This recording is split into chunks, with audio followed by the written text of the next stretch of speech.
Hey guys, welcome back to some more AFK Journey. Before we get into our summons today, we want to check out the new hero and let me know if you summoned him. So I know a couple players that have actually summoned him. Haven't seen a lot of utility, haven't seen a lot of really gameplay within the hero itself, which of course is the new Hypo hero. Now, when it comes to summoning the Hypo heroes within AFK Journey, if you're like me, if you're not putting any money into the game anymore, there is no way to get the heroes at all. It is literally still looking for Rainier. I have him at Mythic right now, but looking at this hero visually, it is kind of crazy to think, because even looking here, I'm thinking of Villainy if you play AFK Arena, very similar with the big scorpion tail, but this hero looks crazy strong. I want to go through the skills and abilities. I haven't even checked him out yet because I know there's no chance for me to get him, which does kind of suck. It's not like you can save up your diamonds or you can save up your resources to actually get copies of this hero. And also, a lot of players were wondering and kind of questioning, is one copy enough? Could you get one copy of him and see the effectiveness of this hero? Now, of course, interesting enough, in looking at the build here, he is a tank. So he is a magic tank, so very unique to AFK Journey, that we are seeing a magical tank. Most of them are physical, but overall, I want to run through these skills and abilities and see exactly how he kind of works and what he looks like. So let's go ahead and look at this. So he sacrifices 12% of his max HP, which is pretty tough as a tank. Summoning an identical illusion during the preparation stage. The illusion inherits 100% of the stats and can cast all of his skills. So that is a pretty cool ultimate ability. So literally he is just going to clone himself, which has the ability to use skills. While him and his illusion are positioned in the same row, they receive a 30% damage reduction effect, lasting until one of them is defeated. So that again is a 30% damage mitigation rate there. So pretty good. Then of course, damage to enemies within 2 tiles. Recover himself 160 plus 15 if you press it right here. Increases the stats at which points of the ultimate power, HP for each enemy hit. So he has the ability to not only mitigate damage, which I like, but he also has the ability to heal himself, which again is pretty effective in that tanking role, but he does sacrifice some hit points in there. So the Crimson Contract, him and his illusion each sign a permanent contract with different allied heroes positioned behind them. This is the second part, that it is kind of right around where he's at, reducing the recipient's HP by 6. He increases the recipient's energy recovery speed by 14%, while the illusion increases the recipient's damage reduction by 14. I don't like the damage reduction fact. I like the recovery speed. I can definitely do that. In terms of each contract remaining undetected by enemies before the battle starts, so you're going to have to kind of pay attention to where this hero is really placed, and I think it's going to be big for PvP. Now, he launches 3 strikes against the enemy in front of him. The damage in the first 2 hits, and again, a little bit more damage in there. Then the recipient receives an extra 80 energy, and the illusion grants a 180% shield. So again, tanking role, we have some damage reduction in there.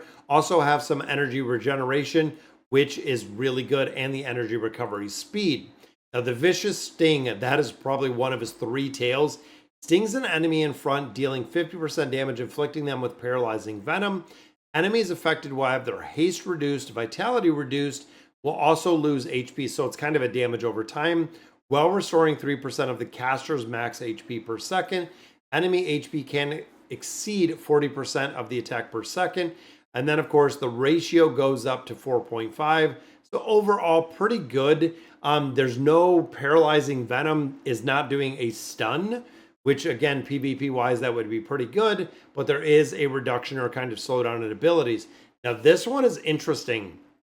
Increases the physical and magical defense on himself and the illusion, which again, the survivability of the illusion seems to be vital with this hero. Whenever one of them loses 10% of the max HP, the other gains energy. And then of course, increases the attack and magic defense by 50%, which is kind of crazy. 10% HP, of course, is going to give them energy. And then the Foggy Whisper, I think that's the pipe that he's actually carrying right there.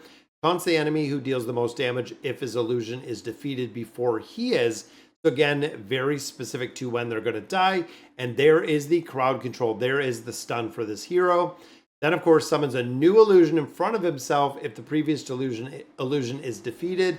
Before he only gets 60% of the HP, which means if he summons that secondary illusion, chances are it's going to die depending how many enemies there are. So again, this could be a little bit situational. Then if you have the means to get him up to Supreme Plus, when Phraesto and his illusion are positioned in the same row, they receive a shield equal to 570% of the attack when battle starts. So again, big shielding aspect right off of the start, only lasting for 12 seconds though. And then we have the seasonal ability, so taunting enemies within 2 tile radius for 3 seconds after each ult. And then of course it goes up to 6 seconds right there. So got a big taunt, which I like.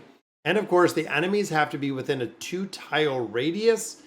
So again, tanking aspect, if he's being held in the back line by another tank, let's say Thorin is holding him back there, chances are it's not going to have that big of a difference because he's only taunting in that 2 tile radius. If there's other heroes, if there's support heroes or anything else that's in that radius, okay, that could definitely make a difference for him.